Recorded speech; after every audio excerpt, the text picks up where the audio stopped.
If you are enjoying this podcast and other podcasts on the Dragon Wagon Radio Network, be sure to check out the Dragon Wagon Shop. Awesome t-shirts and mugs from your favorite shows so you can tout your podcast pride, all while supporting your favorite indie podcast network.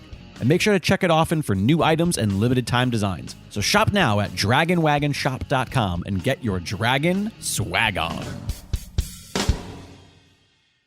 In a mythical land of magic beasts and blades known as Burbank, California, an independent podcast network sets off for the greatest adventure of their pitiful lives. This is Dungeons and Dragon Wagon.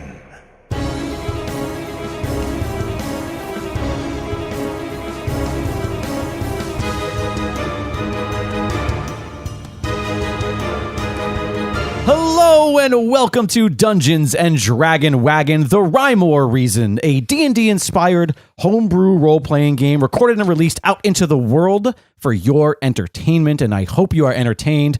Obviously, if you're listening in the car right now, or if you're maybe you're just meandering your living room and you said, "Hey Google, play Dungeons and Dragon Wagon," and it started playing it, then please continue to do so. But it is a great experience in headphones.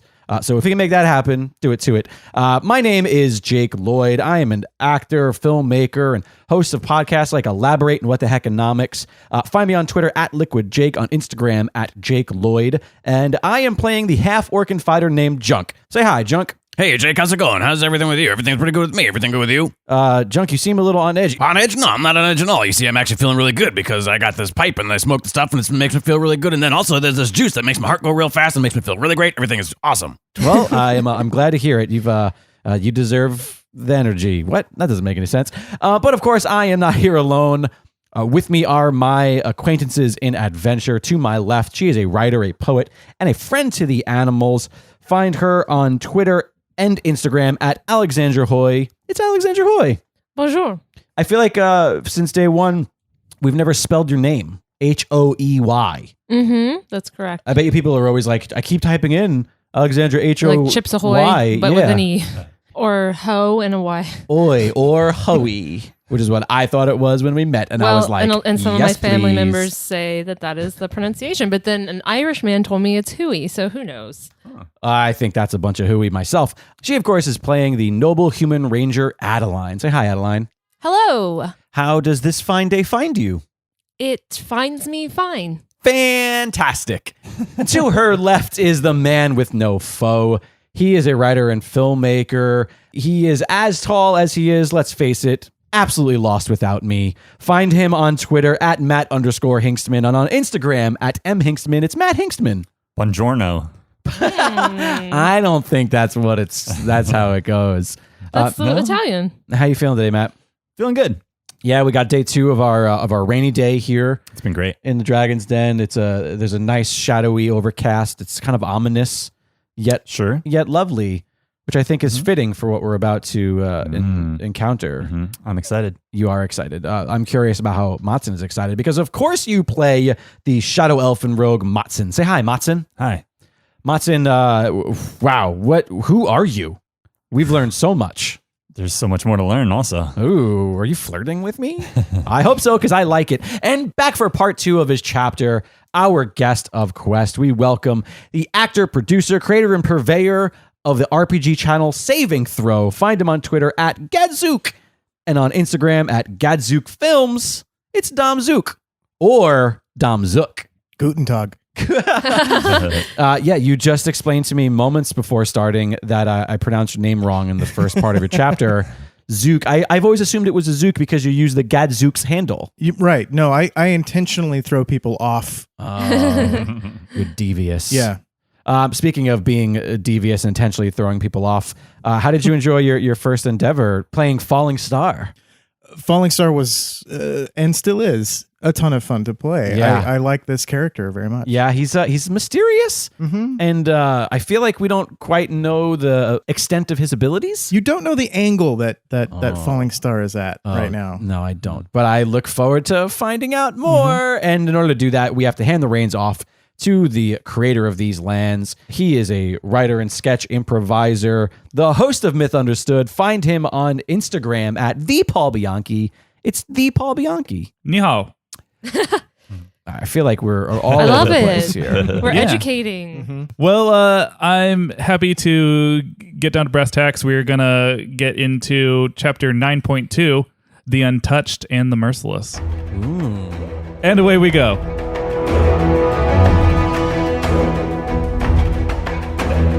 Bitter Cove is not much of a city. It's a miserably frigid collection of fishing camps, thieves' dens, pirate lairs, and seaside mines. In the entirety of Shell's Basin, no other large settlement can boast the amount of freedom its free people have. But with these freedoms comes the sort of lawlessness that ushers in the fear of being robbed or murdered. This is the warning Captain Wolf gave on the last night you share together aboard his frigate Stormrunner. It's been smooth sailing for 3 days, yet incredibly cold with wind chill. From the crow's nest, you hear a sailor remark sullenly that he expects a red sky come morning. What is a red sky? Captain Wolf looks over to Adeline with a half smile. Well, it's old fisherman lore. A red sky at night is sailor's delight. A red sky come morning, sailors take warning. Well, let's just hope we get to our destination in one piece. Well, we don't call her the Stormrunner for nothing. She's braved waves that would make other sailors tremble with fear. And speaking of, I need to thank you and your lot for all the help you provided these past few days. Not only did you rescue my ship, you've also helped my crew perform their duties despite your limited sailing experience. Junk is swabbing the deck very poorly. I'd appreciate it if you didn't use that baguette to swab the deck. I apologize. It's just so absorbent. He bites into it, and it's squishy and gross. Oh. About how much longer till we reach our destination of Bitter Cove? We should arrive there about midday. You can sleep in. Maatzyn, may I have a word? She gestures away from the rest of the party. Huh? Oh, yeah, sure. She walks a bit along the deck, hoping to be out of earshot. You know, Maatzyn, we've been at sea for a couple of days now, and you still haven't told me about your conversation with Voryns back in Jorn. I mean, you seem certainly more trusting of him now. Yeah, things are okay. What did he want? Well, you see, the girl I've been carrying this entire time is actually Voryns' niece, Oh. Voryns Blacke. So is he going to take her home, fix her? He does claim to know how to free her from her spell, yeah. Well, that's great, right? It is. She's far too special to suffer in this form anymore. Yeah, you've told us many times how special she is, but why? Why is she so important? Well, every shadow elf is born with the shared magic of their ancestors. But when she was born, something changed. She had the potential for something we've never seen before. Oh, interesting. Obviously, we weren't the only ones to feel it because not long after she was born, she was kidnapped by the desert folk. We assumed they wanted her to harness her power and use it against us, destroy our entire way of life. They kidnapped her as an infant? That's awful. I'm surprised the desert folk would even do such a thing. Yes, the desert folk have a lot of people fooled. We spent years searching for her. Finally, one day received word where she was being held. That's when the order came in to wipe them out. The order I was exiled over. With the girl still lost, I came to Rymore following whispers. I continued my search without the aid of my people. As they're talking, Falling Star leans against one of the masts and tilts his head to try to listen in. 13. Despite the more boisterous conversation of Captain Wolf and Voryns that's happening nearby, Falling Star is able to train his ears to the further away conversation of Maatzyn and Adeline. How does Falling Star fit into all of this? He's a hard one to read. But I think if he harbored true hatred for us, he wouldn't have lasted this long traveling with Voryns. He has a reputation for being less than tolerant. I see. I guess I'm just a bit uncertain of either of their motives. I mean, they said they were both here to look into the gnomes, but clearly they're connected to the girl, and that's not a coincidence. I don't know. There just seems to be a lot of secrecy going on. With everyone. Maatzyn isn't sure how to respond to that. Oh, Maatzyn. We've been through a lot together. I just wish you could trust Junk and I as much as we've grown to trust you. Adeline, I do trust you. Completely. Adeline doesn't think he's being completely transparent. She smiles at him, though still frustrated. Perhaps we should get some rest. Sounds like we're going to have a big day tomorrow. Yes, of course. Sweet dreams. Adeline walks off downstairs to bed. As Adeline exits, Falling Star approaches Maatzyn. Maatzyn, if you wouldn't mind, I just wanted to commend you on your prowess in battle briefly. Oh, thank you. You acquitted yourself very well. I'm sure Voryns is quite proud of you. I'm just glad we all made it out unscathed. I'm sorry you had that unfortunate incident with the Spider Queen's webbing. That must have been unpleasant for you. Yes, not my finest moment. Listen, I understand that our peoples have not experienced a history of peace. Unfortunately, that's true. I want you to know that I have been traveling with Voryns and we have learned much of each other's cultures, but I want to warn you against Voryns. Maatzyn subtly turns his head to see if anyone is nearby. Yeah, you see that no one else is nearby. Captain Wolf and Voryns in particular are further away. Voryns is sharing a page from his journal that he carries with him with Captain Wolf. They seem preoccupied. At this point, Junk is simply leaning on the edge of the ship, looking out towards the ocean, taking in the sea air. Come, let the sound of the ocean hamper prying ears. And he guides Maatzyn towards the edge of the ship. Maatzyn walks with him. Voryns does not understand the power that Halneth has. Corrivan. Oh, right. When we found Halneth, we sensed in her great power, and have since raised her and taught her our ways. She is a shadow elf, yes, but we love her as one of our own, and we believe that she can provide closure for both of our peoples, not as a weapon, but instead as a symbol of peace.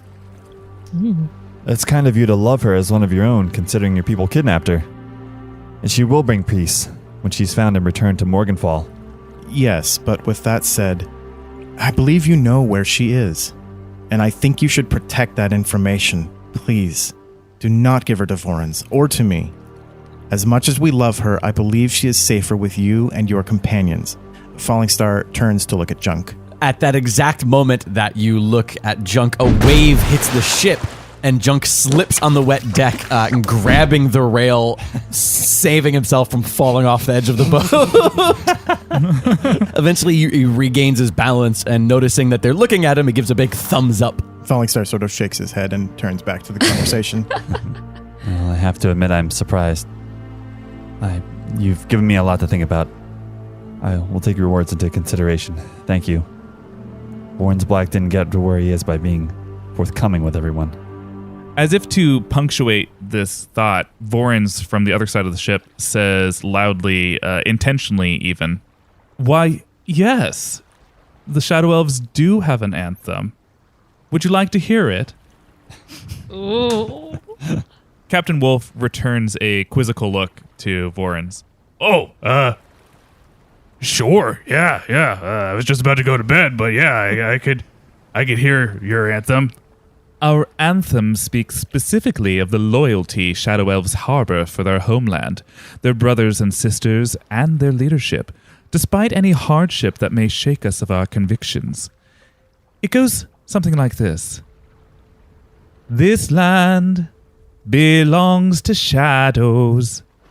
This land belongs to night. The sunset bleeds on the battlefield. This land is our birthright. Junk hears the music from the other side of the ship, takes notice, and walks over. Yuvan,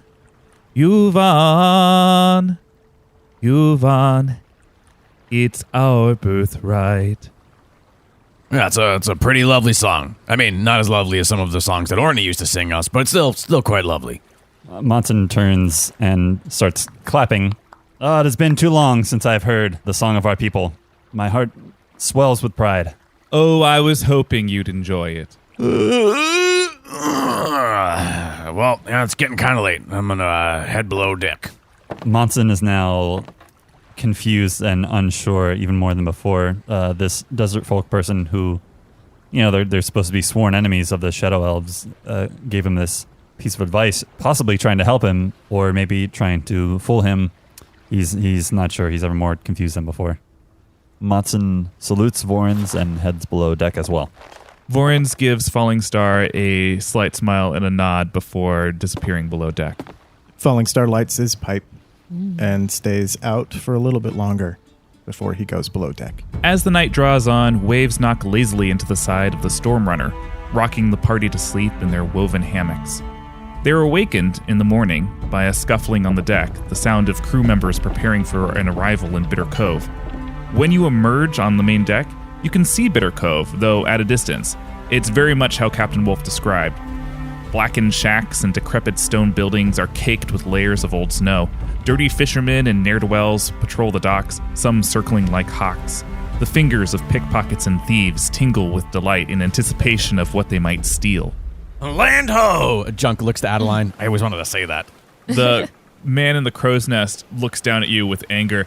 Hey, buddy, that's my one... Well, not my one job, but that's like one of my main perks of my job. Oh, I'm sorry, I was just living out a dream. Well, undo it. Undo it so I can say it. Oh, okay, all right. No land ho, guys. No land ho, just ocean hose. Yeah, I believe they're called Nereids. Junk doesn't get the joke. Land? See, I'm just in my head about it now. Junk leans into Adeline. See, should have left it the way it was. You're right. Ignoring this idiotic banter, Maatzyn gestures. That must be Bitter Cove. Well, what a beautiful city. Oh, I caught your sarcasm there. It looks absolutely dismal and abhorrent. Yeah, it does doesn't not look very nice. I don't know what you mean. Did you guys have a specific plan on how to enter Braefrost from this place? Well, Bitter Cove is a desperate place filled with desperate people. Barring any more magical snowstorms en route to gnome territory, with a little bit of coin, you should be able to hire one of these desperate sluggards as a carriage driver or guide to take you deeper into the horrendously cold region. You mean we should be able to, right? We all fought together so well against the pirates. It only makes sense to stick together if we're all headed in the same direction, right? Right. What a practical woman you are. Perhaps we can discuss our options in town, if we could even call it that. There's an antiquities store called Kel's Den. It's not fancy by any means, but it may just have the very sort of magical artifacts to assist us in our future pursuits. Okay. Sounds like a plan. After about an hour, the Stormrunner docks itself at one of 3 boat slips. As previously mentioned, among the merchants and the fishmongers, there is evidence of gang activity in this frigid, sad little town. Oh, great. Well, let's check out this Amphicolis store that you were talking about. And Junk starts walking down the freshly docked boat. Captain Wolf shouts after you after you depart. Safe travels, friends. Keep your hearties close. And your enemy's closer, right? Oh, no, keep your enemies far, far away. That's the smart thing. All right. Well, thank you so much. Junk yells back as he's walking down the ramp. Yeah, thanks for letting us ride on your lovely ship. I'll always remember how nice your voice was. It was like talking to a mirror. Oh, I've done that. It was not fun. And Falling Star, my friend. He holds his hand out to Falling Star. And Falling Star clasps his forearm. Thank you. And with this action, Captain Wolf gives a little wolf howl. Junk, being a little bit further away, spins around thinking that his warhammer just howled. Oh my god. Junk, no. Did you hear that? Yep. I think that was my warhound. No. Falling Star just walks past him and says, "It might have been," and just keeps walking. Junk's eyes go wide like, Yes, it might be. I'm going to keep an eye on you. and he gives it a little kiss on his forehead and puts it back on his back. Junk, you didn't have a lot of toys as a child, did you? What do you mean, like human teeth?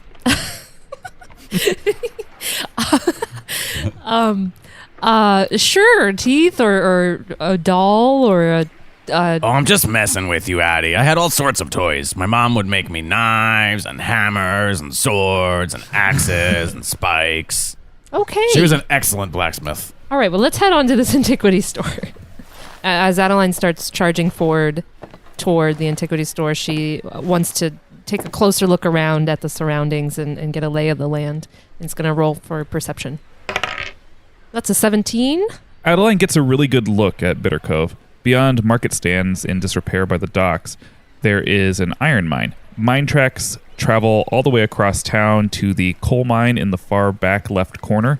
In the center of town sits the Copper Roof Inn, aptly named for its copper roof, that is colored green with tarnish. To its left, betwixt gang hideouts and thieves' dens, are 2 buildings of note. This is the blacksmith's workshop and Royce's magic barn. To its right sits what can only be the antiquities shop that Voryns was talking about. it has a hand-painted sign that labels it Kel's Den. Adeline's eyes narrow a bit. Well, this is a dismal place. Everyone roll a d20 for me. Real quick. Uh-oh. Natty 20. 18 for junk. 10 for Maatzyn. 5 for Falling Star. You suddenly find yourself swarmed by a group of children, perhaps in awe of this armored and weaponed group of travelers of varying species. Oh, hey, look at you guys. Hi, kids. Hi, kids. Yeah, hey. Hi. Oh, yeah, yes, very good. I am green. Don't touch that. Hello, hi. Upon further inspection, these kids look like they've seen some shit. One's missing an eye, another took like a hot iron to her face, one's got that classic notch bitten out from his ear. Suddenly, they all lose interest in you, and they scatter in multiple directions. And when they do, Falling Star realizes he is 25 gold poorer. Oh my. Maatzyn runs after the group of kids and grabs the closest one by the shirt and lifts him off the ground. Whoa. Wait, what the hell are you doing, Maatzyn? You think I didn't see that? What are you thinking? Hand it over. The kid spits in your face. I like this kid. Maatzyn grabs him even tighter and is just about to rip his head off. You little shit! Maatzyn, put him down. He's just a kid. All right, that's enough. Junk rushes over to Maatzyn and grabs his arm. He learned his lesson. Put him down. Maatzyn, feeling Junk, snaps out of it, realizes what he's doing and puts the kid down. There you go. Well, let go of him. The kid books it away from you, and as soon as he's a safe distance, he turns around and makes an obscene gesture as he grabs his crotch at you. Adeline stares at Maatzyn, incredulous at the amount of anger she just witnessed. Maatzyn feels Adeline's eyes on him and cowers a little bit. I'm sorry. I don't know what came over me. Maatzyn, save that energy for antiquing. We've got so much to see at Kel's Den. There's ancient vases, doors. Oh, doors. Oh, they got doors. That's interesting. Knowing what Voryns is referencing and still embarrassed by what just happened, Maatzyn simply nods. Come along now, kiddos. Voryns then continues to lead you along the coast. When you reach Kel's Den, a couple of roustabouts are hanging out by the door, chewing on leather and looking like they want to bust skulls. Even then, Voryns shoots them an intimidating glare as he approaches, and they part ways immediately to let you all pass. He opens the door, which rings a shop bell, and proceeds inside. Maatzyn walks inside, and I would like to roll for perception. Sure. 14. So, Kel's Den is a small, cluttered space. Particularly, it is filled with large furniture, wardrobes, chest of drawers, mirrors. Antiques is too kind of a word. Most of this crap is broken. Nothing stands out as inherently useful. So, what exactly do they have here that's going to be useful for us, Voryns? Oh, I'm sure you'll know it when you see it. Hey, this desk is really nice. Junk is pointing to the ugliest desk in the entire place. Oh, I see you found my desk. An old, sickly-looking dwarf, bald with a long salt and pepper beard, has emerged. This desk, I give it to you for only 40 gold. Well, it's certainly a fair price, but I'm not sure what I would do with it. It would be really hard to carry around, you know. All right. Confused, yet eager to make a sale, he scans the rest of the party. At Voryns, his eyes suddenly dart away nervously. You must be Kel. Like the sign on the shop? I've come all this way to inquire about your special stock. You see, my friends and I are looking to head further south into Braefrost. I heard you might have something that could help us bridge that distance. The special stock then. Come with me. Kel ushers the party through a narrow passageway between two shelves stocked with an assortment of dusty old wooden toys and manuscripts. On the other side, you find the back of the store, which, barring one notable object, is fairly empty. This object in question is obscured by a large blood-red drape of heavy fabric, lined with gold tassels. Kel doesn't stick around to investigate. He immediately leaves to mind the rest of his store. Voryns, however, doesn't miss a beat. He draws aside the curtain and reveals a doorway. It's a doorframe made of heavy pillars of dark stone, covered in glowing glyphs. Within the frame is a pulsing, jelly-like substance in shades of pink and purple and blue and black. Oh. Well, that's peculiar. Junk reaches out with his pointer finger and pokes at the bizarre substance. His finger goes through without any problem. He looks back to the party. Are you guys seeing this? Yeah, definitely seeing it, Junk. Is your finger okay? He's continuing now to like just shove his Oh, whole God. arm in and out of it consistently. Like, Yeah, it's fine. It feels really cool. Maatzyn shoots Voryns a look, but says nothing. And what exactly is this, Mr. Black? It's a spirit door. And what is a spirit door? It provides access to the spirit realm. In Morganfall, my people have long used it to travel quickly between cities, but I didn't think there were any doors in Rymor. Of course there are spirit doors in Rymor, here in Bitter Cove and further into Braefrost. That is where you'd like to go, is it not? I apologize for any secrecy. You have to admit, it makes for a better show and tell. I would expect nothing less from you. Adeline's been suspicious from the start, but leading us through a mysterious door might be too much for her, so I want to roll a sense motive. 7? You take everything Voryns says at face value. Junk still standing now with half of his arm through the door. Well, are we gonna go through it? You enjoy this, don't you? What does it feel like? I don't know. It feels good, though. It feels like warm wash water whirling inside a woman's weasel fur waistcoat on a windy winter day. Wow. Maatzyn turns to Voryns. What are the chances that the gnomes have become aware of the doors and are using them for their own efforts? My understanding of the gnomes is that they're idiots. Junk mumbles to himself. Orny's not an idiot. He's a super smart gnome. Bet he's smarter than you. He's stupid. Oh, please. Anyone who chooses to pair a pointed hat with a robe is an imbecile. You've never met him. How do you know what he looks like? All gnomes dress alike. There's even a song about it. Oh, right. Yeah, I remember. That's a good song. Orny taught us that song because he's super smart. Now, after you, Adeline. I guess we're doing this, so she also just sticks her hand in at first. Please enter or stop blocking the way. Adeline walks in. Junk fake smiles at Voryns, angry at him for making fun of gnomes, and walks in behind her. Falling Star, after you. No, I insist. After you. With your other party members. Oh, well, if you insist. Maatzyn is starting to sweat a bit, and hoping no one notices, he wipes some from his brow as he enters the door. Falling Star looks at Voryns and says, "Seems we are entering the end game here, my friend." It would seem so. It's been fun. And Voryns walks in as well. And Falling Star follows right behind him. The world on the other side of the door does not resemble life as the party knows it.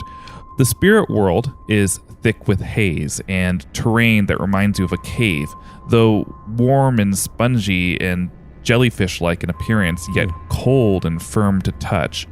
The party itself takes on an appearance similar to the spirit attached to Maatzyn, translucent, made of light, and airy. By the time the party is fully entered, Junk is standing there examining his translucent hands and limbs. I'm a ghost knife. Adeline chuckling at Junk. Okay, I guess we should have expected this in a place called the Spirit Realm, right? Yes. Anything that appears as a spirit in our world appears fully alive and corporeal in this realm. The same, it would seem, is true in reverse. Junk is slowly reaching out towards Adeline's face to see if his hand goes through it. It does not. Spirits make contact with other spirits. Oh, Junk, what the hell was that? Oh, sorry. Adeline shoots Junk a look. Well, I suppose it's useful to know we're not impervious to pain. I would like to roll for perception. Maybe I can see one of the other doors that are allegedly nearby. Oh boy. 1. All you see ahead of you is weird. Ooh.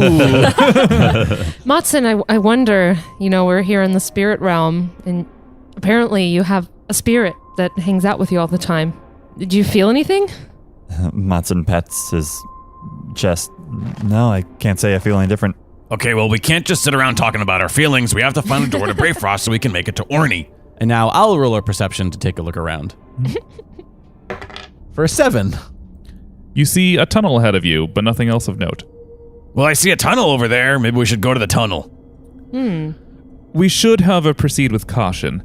There are frequently traveled spirit paths in Morganfall. This, however, is a road less traveled. Malevolent entities are known to strike ill-prepared travelers. It's almost as if there's a price to pay for using this much magic, wouldn't you say, Voryns?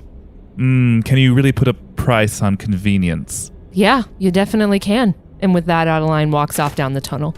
The path through this tunnel opens up slightly, and just as it does, Junk feels passively his sixth sense begin to trigger. A large serpent, roughly 40 feet long, rips up out of the earth. Its belly looks corporeal, though its back is translucent like a spirit. And everyone needs to roll for initiative. Whoa, that's one strange-looking Sibyllin. Oh, damn it. 13 for Maatzyn. 8 for Junk. 5 for Falling Star. It's a hot one for Adeline. Voryns is first to act, as if he were ready for it. He sweeps his non-corporeal Dao Katana across the very corporeal breast of the serpent, and nothing happens. The serpent takes 0 damage. The snake responds by bringing his head down to expose his spirit side, and he headbutts Voryns with incredible force and sends him crashing into the tunnel wall. Jeez. And it is Maatzyn's turn next. Maatzyn assumes a physical attack will not do anything, so he reaches into his pack and withdraws the spirit blade given to him by Fanfarel. The spirit blade looks unlike it did from when you previously wielded it. In this world, the hilt is made of spirit energy, and the blade appears as solid metal. Hey, well, that's new. Well, now which part do I go for? I would use the metal side. I meant which part of the snake, Junk. Oh, right. Spirit to spirit, steel to flesh. Face it is. That's a 9 for 3 and 3. Maatzyn charges at the serpent. He connects with its face, meeting scaly flesh with metal for a heavy 12 damage. Ooh. And it's Junk's turn. Junk pulls out his warhammer and charges the snake, and he wants to jump and strike downwards on the back of its head. That's a nat 20. Woo! 11 damage. The snake barely had time to react for Maatzyn's attack before Junk follows up, smashing his warhammer against the back of its skull for 40 damage. Nice. Oh my gosh. And it is Falling Star. Falling Star sees the damage Junk just inflicted and runs over with his scythe and tries to stab downward on the top of the snake. That's a 3 for 3. The serpent recoils from Junk's heavy attack just as Falling Star attacks with his scythe. The scythe connects with the creature's belly, but yields no damage. It would be Adeline's turn to act next, but as she prepares, an elven woman runs in with weapons drawn. In one hand, she carries a metal blade. In the other hand, one made of spirit. She leaps onto the serpent's back, stabs simultaneously in the back and front of its neck, and slices. Whoa. She severs its head from its body and rides the bloodied body down to the ground. Whoa. She stands up from her slain beast, panting. Well, hello. When Maatzyn looks at this woman, he feels in his heart that he already knows her. She's always been with him. And what's unusual about this is that she's an elf, not a shadow elf. And yet, you know it's her. Hello, Maatzyn. Is it you? She walks over to Maatzyn and reaches out to him, as if she would like to touch him, but of course she can't. How are you here? Well, you are in the spirit realm. I am a spirit. I guess that makes a lot of sense. I don't know what to say. I'm honored that you've been helping me this entire time. Why did you choose me? I chose you because I knew you would help her. Maatzyn bows his head for a moment. What do I do? How can I save her? I'll show you. She dusts herself off and sheathes both of her weapons. While this is happening, Voryns has stood, and he looks just entirely distraught to see her. I'm sorry, what is this? Who is... You know exactly who this is. Just like I told you. This can't be, though. She's an elf. Stories tell of a shadow elf. This is just a crazy woman we met in the tunnel. Of course it's her. There must be more to the legend than we realized. There always is. If you only knew. Terravan notices Maatzyn's pack and sees that there's a flashing light emanating from it. There's a wellspring up ahead at the crossroads. The well can wash away this form and free her. What's stopping us? Let's go now. I do have one concern, and that is the men you are with. You see, Corvin must be kept safe at all costs. I have heard the hopes of both Voryns and Falling Star, and neither of their worlds are right for her. Maatzyn, I want to keep her here with me. In the spirit realm? I can keep her safe. Since you've had her, our spirits have been bound. A kinship formed. Trust that I know what's best for her. Okay, then she stays here. I trust your judgment. Falling Star steps forward. This is unacceptable. She is meant to be a symbol of peace, the great uniter that brings a halt to the war between our people. She cannot stay here in the spirit realm. No one will know. She's just a child, too easily taken advantage of, used, corrupted. She won't bring anything but more bloodshed as your people fight over her. Let me raise her to at least a semblance of adulthood. I can ensure she grows into a woman strong enough to be that symbol you so desperately need. But you will be sentencing our worlds to countless more years of war. Let alone denying this girl the love of her mother and father. My mind has been made up. If you want to argue with the legendary Terravan, be my guest. Maatzyn turns and storms into the tunnel. In true junk fashion, he had drifted away from the conversation, was examining the corpse of the giant snake monster, upset that he can't rip off one of his corporeal fangs. But as Maatzyn walks by, he jumps to attention. Oh, hey, we're going? Oh, okay. Terravan follows as well. Voryns, however, lingers to have a moment with Falling Star. Well, this won't do at all.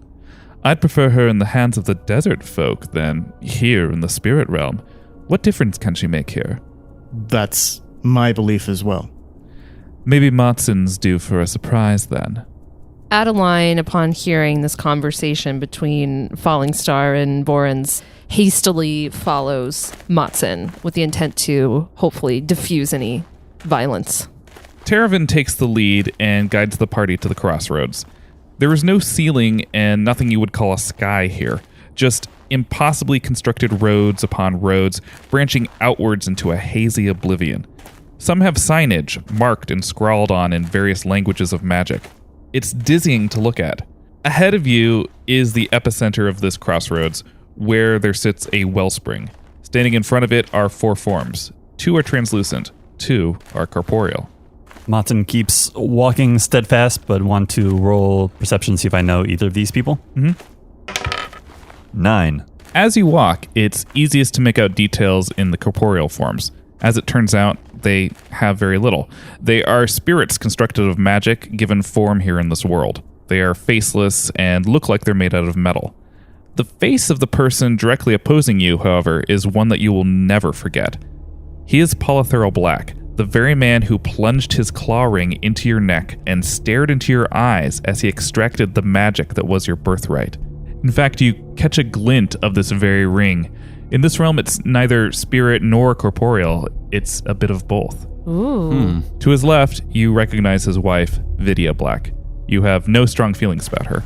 Maatzyn continues to walk. I should have known. If you've come expecting my forfeit, I'm afraid you'll be disappointed. We were expecting to find our daughter. Well, I have her. I retrieved her like I said I would. When you say this, a smile forms on Vidya's face. Tears of joy well in her eyes, and she looks to Voryns with a nod. Thank you. Thank you for bringing her back to us. Voryns looks past Maatzyn and sees others behind him, recognizing no one other than Voryns emerging from the haze with Falling Star. Voryns' guard is up. He's concerned with the amount of parties involved. Falling Star looks to Voryns, disappointed. Really? Your whole family here? I thought we had an agreement. I'm sorry, my friend. All the world's a stage, and I'm just playing my part. Voryns, if you'd let me do my job, it wouldn't have come to this. Give us back our daughter, Maatzyn. Maybe I can put in a good word back at the Order. Sensing Maatzyn's emotions and the tension in the room, Junk steps forward next to Maatzyn and puts his hand on his warhammer, looking at Maatzyn as if to say, you just say the word. Adeline walks up and stands on the other side of Maatzyn as well. And why should I trust you now? You sentenced me to death on the brink of fulfilling our destiny. Because you've returned our daughter to us. I can't put myself in your shoes, Maatzyn. We all make choices in war. You just so happened to make a choice that was beyond justifiable. It was horrific and vile. The blood on your hands is worthy of condemnation. But bringing our daughter back like a loyal servant, that could bring you back into the fold. Maatzyn quickly eyes Adeline and Junk. Junk is visibly confused. As is Adeline. Polythurl notices this and turns back to Maatzyn. What? Did these people you traveled with not know? How deceptive. Against the wishes of our leadership, our general here gave an order to massacre an entire desert folk village. Junk shifts his shoulder abruptly, no longer aligned with Maatzyn, now looking at him, confused and upset. Women and children sleeping in their beds. Cruelty is a part of war, yet this act was not an unfortunate side effect of strategy. It was callous murder. We stripped him of his command because of the choice he made that day. Junk is absolutely heartbroken to hear this. To imagine Maatzyn, who he's begun to see as family, is even capable of the type of horror that he himself was the victim of, he steps back further. Adeline does the same and shoots Maatzyn a look like, what's going on? Tell me that he's lying. Tell me this isn't true. Maatzyn ignores Junk and keeps his attention on Polythurl. Everything I've done has been for the good of our people. I made the hard choices that had to be made, and I don't plan on stopping now. Maatzyn steps closer without wavering. I have Terraven the Merciless on my side. My path is clear. You couldn't have possibly just said Terraven is on your side. And they remain unmoved as Terraven steps forward. I am the one you call Terraven. In life, I was the greatest warrior your distant ancestors have ever seen. Today, children celebrate the blood I shed in songs and rhyme. I am the Untouched, the Merciless. But in death, I've become so much more. Elder spirits have taught me there is greater strength in mercy. Compassion is not weakness. Exactly, Adeline. Do not condemn your daughter to live as I did, as a tool of war. Her connection to both factions has a greater purpose. I can guide her to become a harbinger of peace. Listen, Spirit. You speak eloquently, but you are certainly not the Terraven of our legend. With that, he dismisses Terraven and turns to Maatzyn. I have no idea what you intend to do in these waters at the crossroads. Even you must know wild magic is not to be trusted. Meanwhile, the court magicians in Marveltide have assured me that their spells can undo Corrivin's present conditions safely. One could argue you couldn't keep her safe before, so perhaps Terraven knows more here. You know, you're right. After all, neither the Shadow Elves nor the Desert Folk were capable of keeping the child safe. Perhaps it is best for her to be nurtured here, grow without either of our influence so that she can provide a true bridge between us. Polythurl considers your words. He looks past you. He makes eyes with Voryns and nods. And everyone rolls for initiative. Oh boy. Falling Star got 17. 16 for Junk. 10 for Adeline. 3 for Maatzyn. Voryns attacks the moment his brother gives this silent command. He withdraws his dagger Bravo and cuts into his own flesh, making eyes at Maatzyn as he says, I'm truly sorry. Give me a defensive roll. Here we go. 11. When Voryns cuts into his own flesh, he takes 0 damage. Maatzyn instead feels the pain cutting into him and takes 12 damage. Polythurl attacks next. He carries no weapons other than the magic that he holds in his own body. He holds out his hands in front of him, and Junk and Maatzyn must roll for defense. That's a critical failure. 4 for Maatzyn. Polythurl channels an unseen force from his hands, knocking Maatzyn and Junk through the physical form of Terraven. They land atop each other in a clump, each taking 4 damage. Distracted, Terraven finds herself susceptible to an attack from one of the faceless sentries. It attacks her with a pike, cutting into her forearm as she attempts to guard for 4 damage of her own. Jeez. And with that, it is Falling Star's turn. Falling Star will cast Mirage. I'm going to create a illusion of Maatzyn to step out and try to move around Polythurl towards the wellspring. That's a 7. Polythurl witnesses Maatzyn roll to his feet from the ground, carrying the egg in his hands and racing to the wellspring. He follows this phantom image with despair. And with that, it's Junk's turn. Junk pulls himself up off the ground and is still so distraught that he can barely bring himself to act. That is until he makes eye contact with the first person he sees, which is Voryns. His heartbreak becomes rage, and he charges at him and wants to bash him in the shoulder with his warhammer to armor break. Sure. That's an 11 for 9 damage. Junk lunges at Voryns, but he sidesteps and clubs him in the back of the head with the hilt of his blade for 3 damage. Junk stumbles forward and growls, "Oh, damn it!" The fight now stirring around her, Teravin's legendary battle rage begins to show itself. Her skin takes on a glow as if on fire. She returns an attack to the sentry beside her and cuts it with her metal blade, drawing a line from shoulder to hip. Its upper body slides away like cut bamboo. What? Then she turns her attention to Vidya Blacke. Stand down. And now it's Adeline's turn to act. So Adeline swiftly pulls out her bow and a Talajik arrow, which silences mages, and she aims at Voryns. Well, that's a good 4 accuracy for 12 damage. Voryns is also ready for this attack.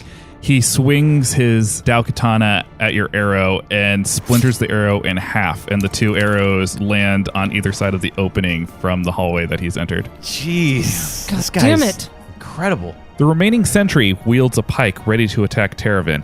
Its swing is wide, and she catches it with her boot before kicking it away, taking 0 damage. Ooh. Nice. Vidya, like her husband, carries no physical weapons. She looks in emotional turmoil as she raises her arms above her head.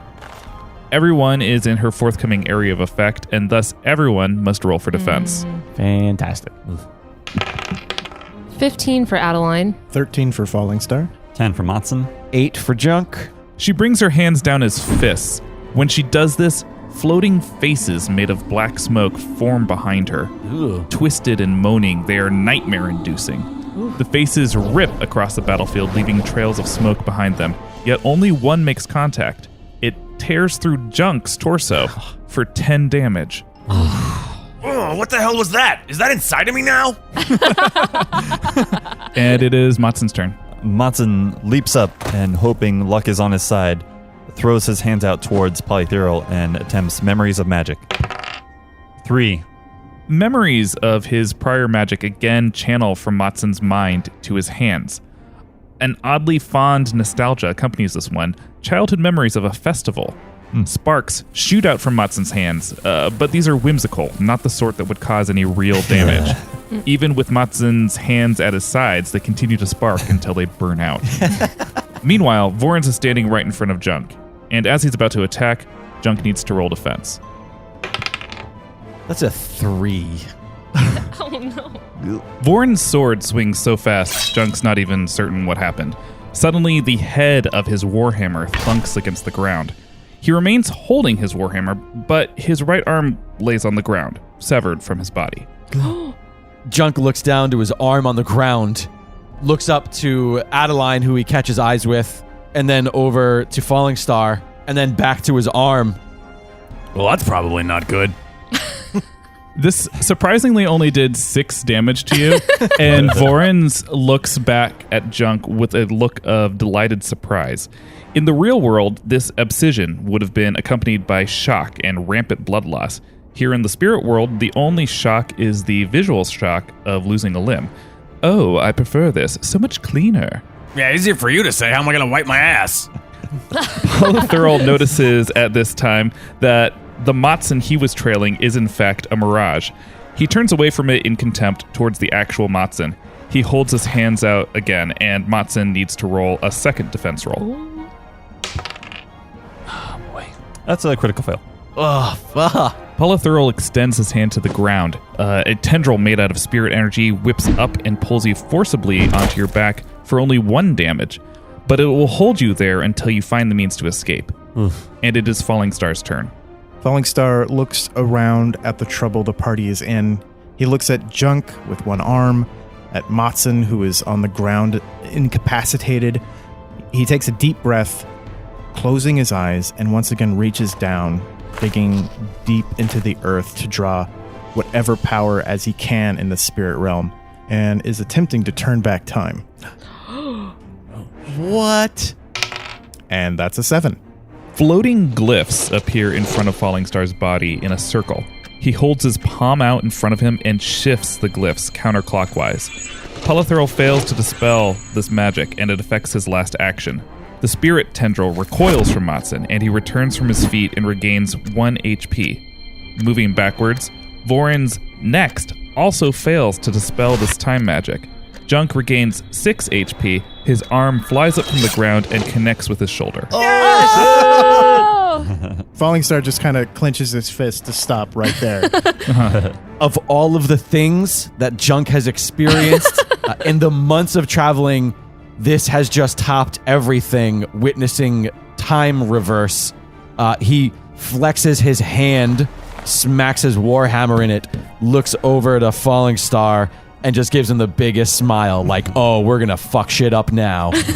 and Falling Star kind of nods and then collapses to the ground and no magic for a little while. Maatzyn looks at Falling Star and thinks to himself, we never should have started a war with the desert folk.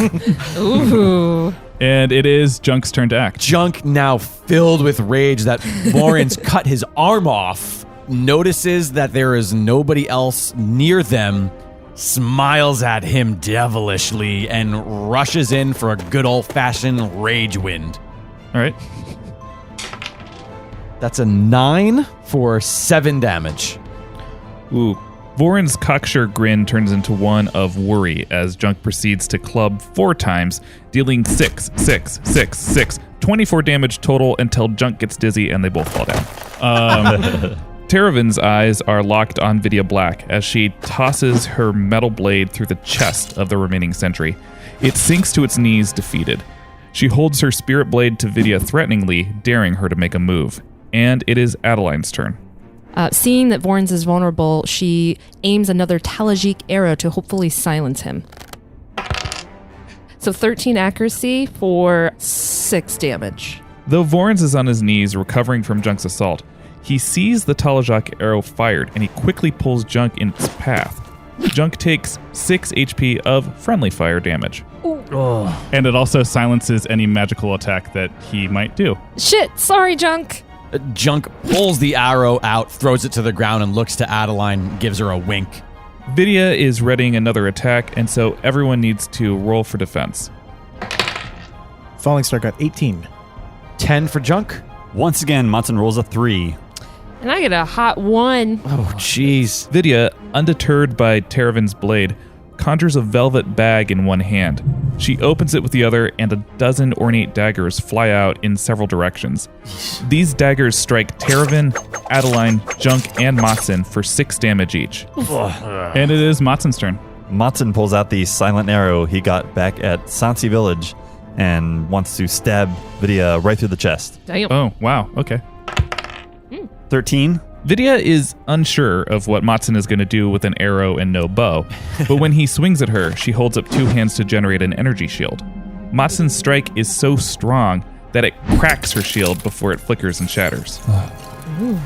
Voryns takes in the destruction that's occurring around him on both sides of the field. He mutters to himself, "Everyone needs to settle their fucking tea kettle." And he casts a spell. Everyone now roll a d20 to gauge the personal effectiveness of this spell. Falling Star got a natural 20. Nice. 6 for Maatzyn. I got a 5. I also got a 5. In the eyes of every player on the battlefield, friend and foe alike, everyone appears to be Voryns Blacke. Visually, audibly, in size, and in stance. Only Falling Star, who has become acquainted with Voryns' use of this illusion spell before, can determine who the actual Voryns is. Polythurl is enraged, and he shouts, Voryns, what have you done? This makes the battle so much more difficult. You of course all hear this in Voryns' voice. Polythurl does remember, however, who was just in his proximity, Teravin, Maatzyn, and Vidya. So, Maatzyn, give me a defensive roll. 10. He attempts to do another magical push, but perhaps because he's afraid to hit his own wife in this moment, he doesn't do any damage to anyone. And it is Falling Star's turn. Falling Star picks himself up and collects himself from his previous spell He unslings the scythe from his back and charges at the one he knows is Voryns in an attempt to pin him up against the wall to set up his precision cleave move next round. That's a 15. You push Voryns up against the wall with ease. Voryns surprisingly gives little to no resistance. He feels the scythe against his throat, and he gives you a bittersweet smile. Hello, falling star. Learned my tricks, have you? Such a smart man. I'd hoped this little illusion might make us all stop, make us actually have to have a conversation rather than snuffing each other out. Or if that didn't work, perhaps I'd just leave. That road up there looks interesting. Kill me if you must. We both thought it would come to this. I just didn't expect to no longer have a desire to see you die. Whoa. And before Falling Star can even process this, Teravin has the ability to see through Voryns' illusion in a different way. She walks up to Vidya and places her hand on her chest. A warm light radiates from her fingertips. In this moment, the maternal grief Vidya feels for her daughter overtakes her anger, and she sinks to her knees, sobbing, no longer an immediate threat. And it is Adeline's turn. Adeline's going to pull out a guidance arrow because they find their target by name and not appearance. That's cool. So she brings it to her lips and whispers Polytheral's name to it so that it will find him next turn despite Voryns' spell. And it would have been Vidya's turn next, but she is on the ground sobbing, appearing to look like Voryns, and thus it is Maatzyn's turn next.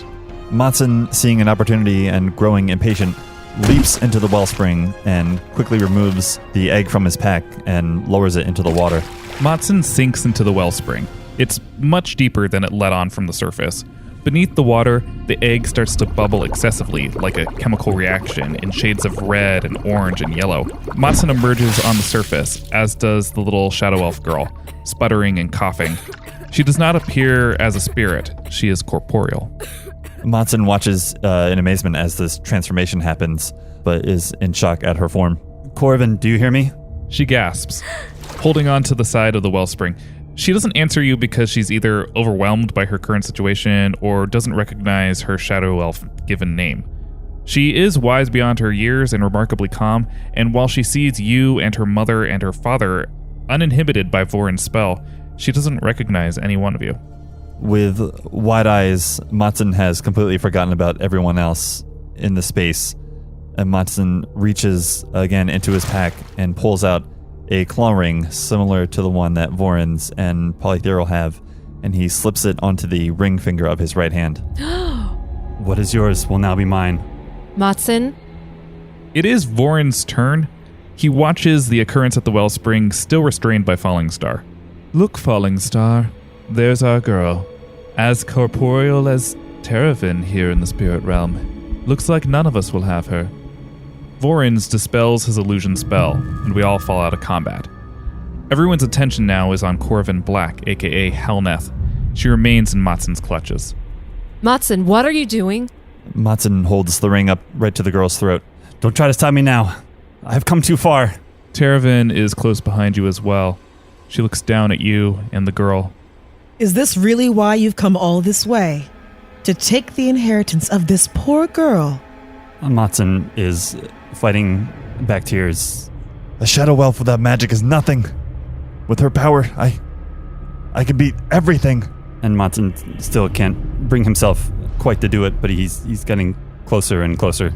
If you truly crave power so desperately, take it from him. She gestures to Polytheral.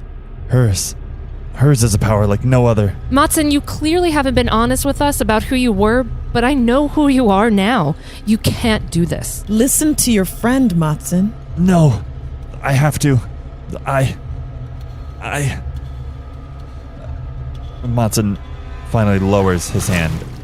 I can't do it. And he just begins to weep. Maatzyn, full of shame, looks at Junk and sees Adeline. What have I done? Teravin emits a sigh of relief. She reaches down and pulls Corvin out of the water. Falling Star lowers his blade from Voryns' throat, keeping his hand clenched on his collar as he watches. In seeing their daughter in Teravin's arms, Vidya and Polytheral know that she cannot leave this realm in the form they desire, and that they've lost her again. I will return her to the physical world when she's ready. And when they are. Teravin then hoists the girl up tightly in her arms and begins to walk away. Vidya is inconsolable. Polythurl is seething. Teravin looks back one last time to Maatzyn as she leaves. You have not let me down. The gifts I have given you will stay with you. Continue to make the right decisions. Choose the right people, and countless more will come. If you chose me, you must have known this was the choice I'd make. Thank you. No, thank you, Maatzyn. And she continues down a dark, unlabeled road, eventually falling out of sight. Maatzyn is kneeling in the pool, just looking wet and pathetic. Adeline walks over and puts her hand out to Maatzyn as though, like, let me help you out of there. Falling Star sheds a tear, actually, for what he's witnessed here, and turns to Voryns. It's time for this all to end. We've been fighting a war our ancestors started. A war we no longer have a place in. The tides will inevitably turn, with or without us. What do you say? I concur. Traveling with you, Falling Star, is so much more fun than being Spymaster for an unending war. Brother? He sheathes his blade and lifts up his hood. You need to find yourself a new Spymaster. I need to broaden my horizons and not be your little bitch anymore. Polythurl grits his teeth at this. He knows he can't take on everyone by himself. You dishonored us today with your actions, Voryns. Father will hear of this. He turns away, helping up Vidya, and the two retreat sadly on a road to the city of Mavelltide in the Shadowelf kingdom of Morganfall, until they too are gone from sight. So what now? I'm sorry I cut off your arm. It's okay. It's hardly the worst thing to happen to me today. Junk looks at Maatzyn, still heartbroken to learn the truth over the last few minutes here. He struggles to say anything. Falling Star senses Junk's feelings. He moves over towards Maatzyn and immediately begins to administer wrappings to his wounds, aided by healing magic. You are very brave to do what you did. To defy your own people, your very nature. That sort of selflessness is far more desert folk than Shadowelf. You may have even inspired me to go against my own fabulous nature. For the first time in a long time, Maatzyn feels the tiniest bit of pride. Come on, we should get out of here. Which way to the Braefrost, Voryns? I have a confession.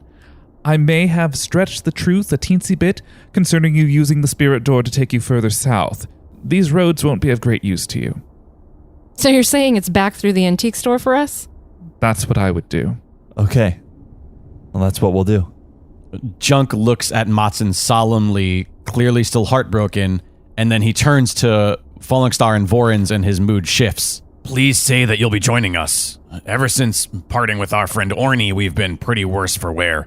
Falling Star, we could really use your healing ways. I appreciate the offer, but unfortunately our paths must diverge here. Voryns then reaches into his pouch and pulls out several packets of his traditional black tea. Oh, I did feel very bad about this, so let me give you something. This is a traditional Black family recipe tea. It should come in handy on the road. It will, at very least, keep you very warm.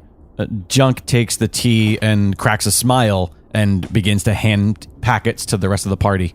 Well, that was weird. That was weird. That was sort of weird to be giving of oneself. Thank you. Thank you so much. You might be rubbing off on me, Falling Star. So is this tea named after your family? Yes, it is. Oh, that's interesting. I don't need a drink named after me. Speaking of drinks, he pulls 3 health potions off of his bandolier. Take these. Since I cannot join you, at least you'll have something for your wounds. That's very kind. Can I name them after myself? They're usually referred to as healing potions, but you can call them whatever you'd like, Junk. Junk juice. I'm gonna call them junk juice. Great. Junk hands one to Adeline and then puts the other 2 in his pouch. And one other thing, he reaches into his pouch and pulls out what looks like herbs and a pipe.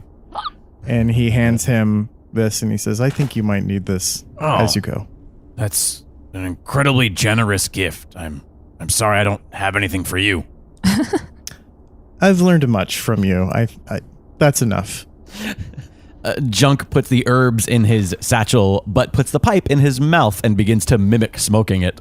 What do you think, Falling Star? Should we travel down this unlabeled road or make a report with your people in Vesca Una? I think the unlabeled corridor strikes my fancy. Voryns is thrilled to hear this, and the two of them depart down this unlabeled corridor among the labyrinthian-like paths that are around them. Junk looks on and waves. Bye, guys. It was nice fighting along and against you. Maatzyn watches them leave and turns to Junk and Adeline, just feeling sick to his stomach with guilt. I'm so sorry to have kept secrets from you. Lies, manipulation. At first I thought I could just use you both for my own ends, but the truth is I've grown terribly fond of you. You deserve so much better. I've done terrible things. There's still so much I must atone for. If you'll allow me, I want to finish what we've started together. Put a stop to this war. Do some good. Not for power or for glory, but because it's the right thing to do. Maatzyn, I love that, and it just goes to show what I said before. I know who you are now. You are good. And on this path to atonement, what better way to show that goodness than to save Rymor? Don't you agree, Junk? Junk looks up at Maatzyn, still hurt by him and not entirely forgiving of him. He doesn't say anything, though he puts his hand on his shoulder and pulls him inward, wedging himself between he and Adeline. And with his arm around each of them, he slowly begins to guide them back the way they came. As they walk out of sight from Junk and Adeline, Maatzyn grasps the claw part of his ring with his left hand and snaps it off, leaving only the ring with his family sigil. He smiles to himself as he drops the claw to the ground behind him. I can't wait to show Orny my pipe. I bet you it makes me look really wise. It makes you look something, Junk. And I think that's a good enough spot as any to end our Chapter 9. That's it, guys. Chapter 9 in the books. Absolutely a blast. Thank you so much, Dom, for joining us. Thank you. Thank you. Falling Star, man, just what a great character. What a great character. And I He's love so wise. I love the relationship between him and I know. Vorin. Yeah. Man, one chapter left. I cannot believe that we've come all this way. Maatzyn, your secrets are out in the open. Finally. Yeah. And quite frankly, I'm pissed about it. You did the right thing. Dom, thank you again so much for joining us. Remind the people where they can check out Saving Throw, everything Dom Zook. Yeah, you can watch all of our stuff. We stream 5 nights a week and more over at twitch.tv/savingthrowshow, and you can watch all the old episodes on YouTube at youtube.com/savingthrowshow and savingthrowshow.com. Fantastic. And as always, please make sure you're following at D&DW Pod on all social media, as well as visiting dndwpod.com. It is your hub for all things Dungeons and Dragon Wagon. If you're like, hey, I listen to the podcast in the feed, what else do I need? Well, you need to go to dndwpod.com because there's a ton of bonus content that is exclusive to the website that you will not hear in your podcast feed, including character art and maps, as well as that delicious Dragon Wagon shop where you can get awesome D&DW merchandise, including shirts and mugs with designs, super cool designs, if I might say so myself, inspired by Dungeons and Dragon Wagon. And it is a great way to support the show. Pick up a shirt, pick up a mug if you like the show. And if you also feel so inclined, leave us a review on iTunes. By leaving a review, you're automatically entered to win one of our roundtable giveaways, which we, of course, self-explanatory, give away at the roundtables, which we hope to see you at for Chapter 9. Once again, this has been an absolute blast. Dom, thank you so very much for joining us today. You. Paul, say goodbye to the people. So long. Dom, say goodbye to the people. Bye. Matthew. Goodbye. Alexandra. Aloha. My name is Jake, and on behalf of everybody here at Dungeons and Dragon Wagon, we will see you next quest.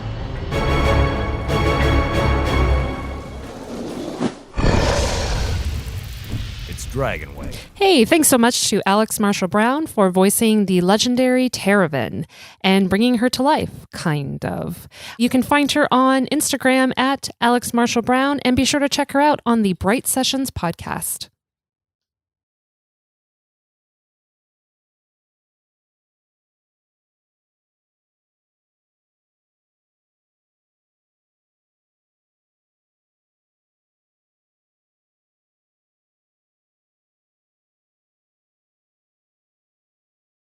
Orny might not Maybe be there. not. We might not even see Orny until the very, very, very end. We don't know when Orny I is. think we're gonna see Orny. I don't think we're gonna see Orny.